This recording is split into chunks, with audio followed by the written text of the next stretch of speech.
Selamat bertemu kembali di channel kami, channel Majlis Purba. Sebelum kita lanjutkan, jangan lupa like, komen, dan subscribe.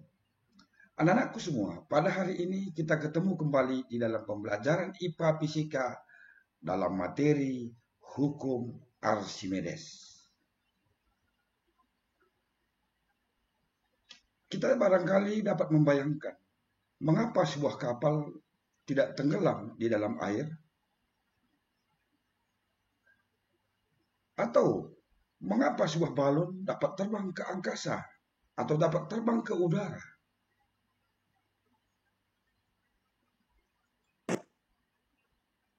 Barangkali kita bisa membayangkan ketika kita memegang seseorang ataupun seorang anak di dalam air, maka yang dirasakan berat anak ini berbeda dengan berat benda yang di daratan. Mengapa hal ini dapat terjadi? Anak-anak semua, setiap benda yang dimasukkan ke dalam zat cair ataupun ke dalam air, baik benda padat, begitu juga manusia, begitu juga kapal yang ada di dalam air, akan selalu mendapat gaya ke atas oleh air tersebut. Seberapa besarkah gaya ke atas yang dialami oleh suatu benda apabila dia berada di dalam air? Menurut hukum Archimedes, jika sebuah benda dicelupkan ke dalam zat cair, baik sebagian ataupun seluruhnya, maka benda tersebut mendapat gaya ke atas sebesar berat zat cair yang dipindahkannya. Kita bisa melihat di sini, ketika benda ini dimasukkan ke dalam zat cair, maka air pun akan tumpah keluar, maka dia akan memindahkan air ini. Inilah zat cair yang dipindahkan ketika benda ini dicelupkan ataupun dimasukkan ke dalam wadah ini.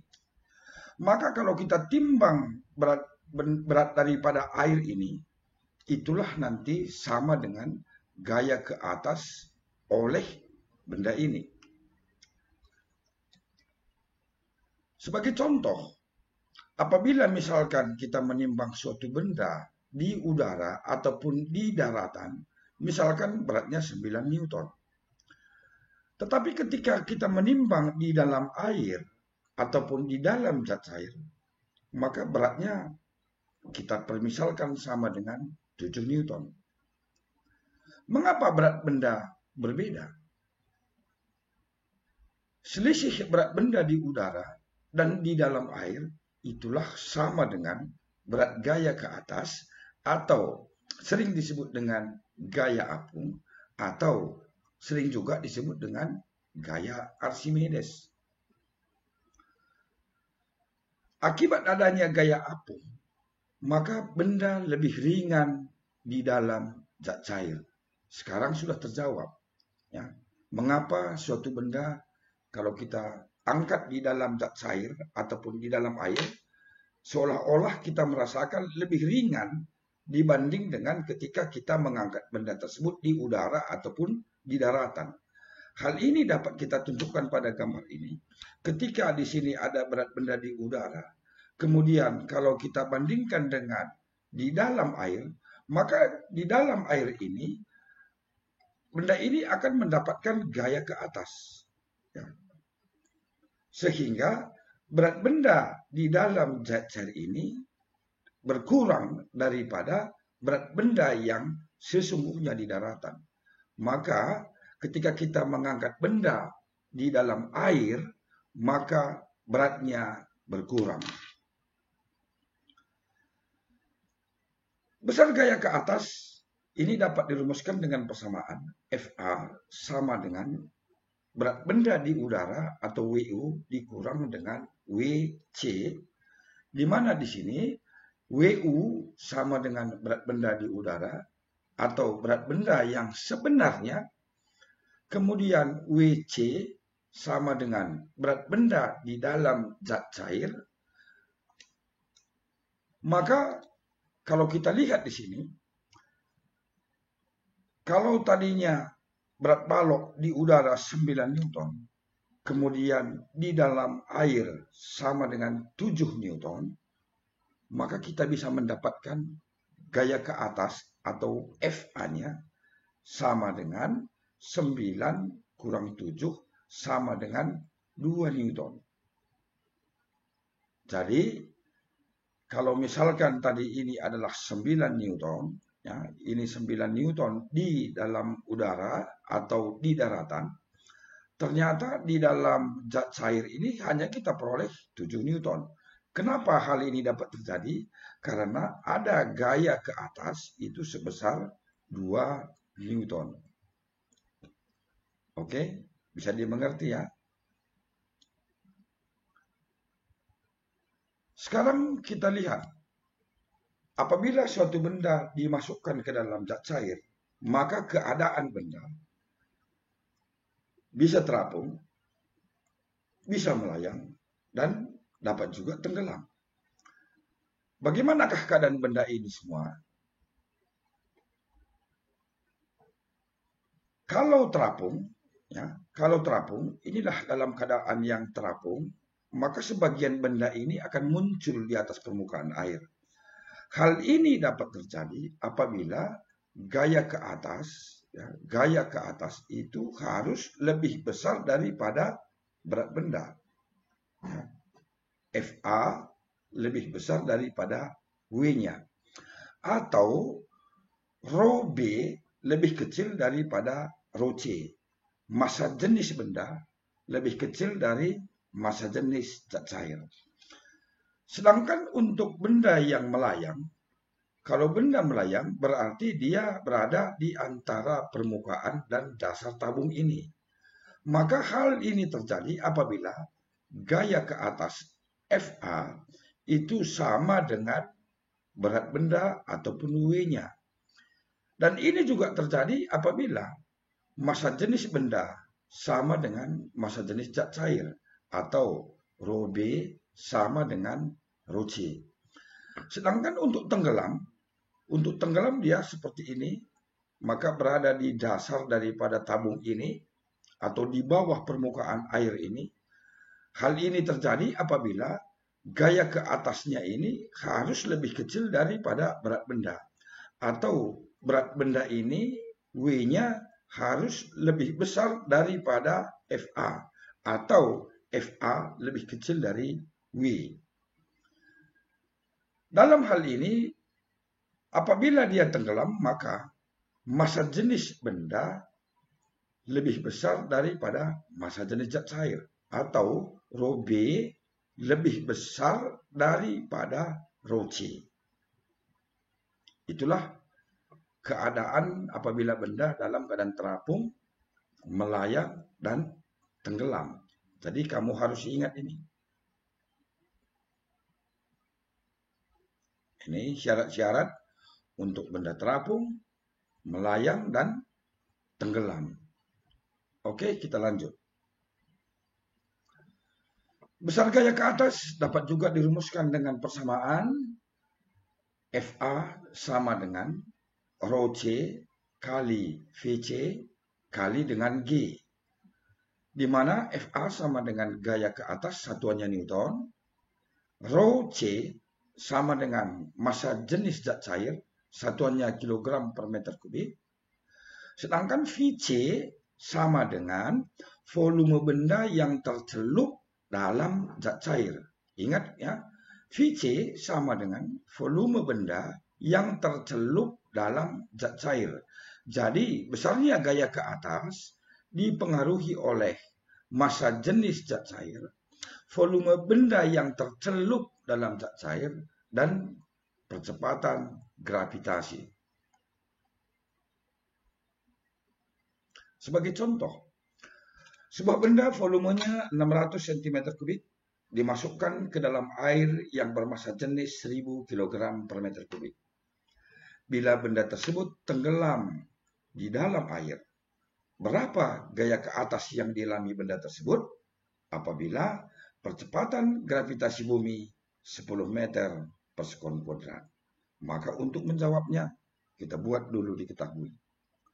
Seperti biasanya, maka V sama dengan 600 cm kubik. Maka ini kita ubah dulu, di mana 1 cm kubik sama dengan 1 per 1 juta meter kubik. Maka 600 cm kubik sama dengan 600 per 1 juta meter kubik diperoleh 0,0006 meter kubik. Kemudian VC sama dengan 0,006 juga. Kenapa sama?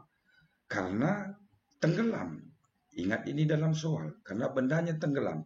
Jadi apabila tenggelam, maka volume benda yang tercelup itu sama dengan volume benda yang sesungguhnya. Maka kita peroleh rho C sama dengan 1000 kg per meter kubik. Kemudian G sama dengan 10 meter per sekon kuadrat. Apa yang ditanyakan dalam hal ini? Berapakah gaya ke atas? Maka untuk menjawabnya, kita buat dulu rumusnya seperti biasa. FA sama dengan rho C kali VC kali dengan G. Maka kita masukkan nilai-nilai ini tadi. 1000 kali 0,0006 kali dengan 10. Kalau kita kalikan, maka dapat gaya ke atas FA sama dengan 6 Newton. Bagaimana anak-anakku semua? Gampang kan? Oke, kita lanjut. Sekarang soal yang kedua. Sebuah benda volumenya 600 cm kubik dimasukkan ke dalam air yang bermassa jenis 1000 kg per meter kubik. Bila sepertiga bagian benda muncul di atas permukaan air, berapa gaya ke atas yang dialami benda tersebut? Diketahui percepatan gravitasi sama dengan 10 meter per sekon kuadrat. Untuk menjawabnya, simak baik-baik soalnya. Di sini dikatakan, bila sepertiga bagian benda muncul di atas permukaan air. Sekarang kita lihat, kita buat dulu diketahui. V-nya sama dengan 600 cm kubik. Kita ubah ke dalam meter kubik, maka kita peroleh 0,0006 meter kubik. Bagaimana sebenarnya keadaan benda? Bisa kita tunjukkan nanti di sini. Ya. Ya. Ini keadaan benda yang sesungguhnya, di mana di sini ada benda yang volumenya 600 cm kubik. Kemudian dimasukkan ke dalam air ini, ternyata sepertiga bagian muncul di atas permukaan. Maka dalam hal ini, berapakah volume benda yang tercelup? Yang ini sekarang. Berarti, kalau sepertiga yang muncul, maka jelas hanya 2/3 yang tercelup. Jadi, volume benda yang tercelup sama dengan 2/3 kali volume benda. Berarti 2/3 kali 0,0006. Maka diperoleh 0,0004 meter kubik. Ingat kembali anak-anak. Disinilah kata kunci untuk menyelesaikan hukum Archimedes. Kita cari benda yang tercelup. Atau kita hitung dulu volume benda yang tercelup. Maka berdasarkan soal ini kita peroleh volumenya adalah sedemikian. Maka untuk menjawabnya kita tuliskan lagi dulu rumus.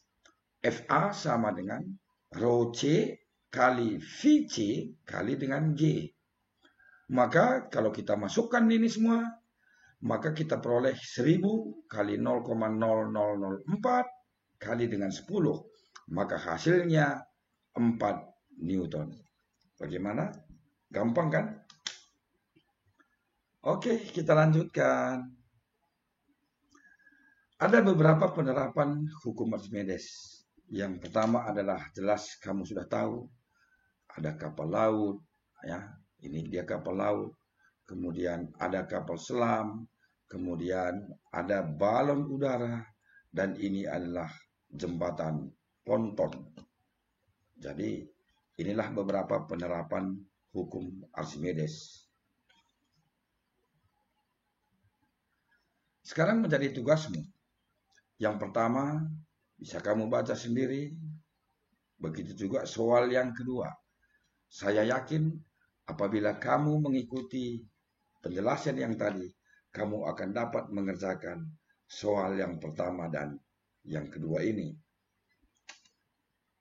Demikian kami sampaikan materi kita pada hari ini dengan hukum Archimedes.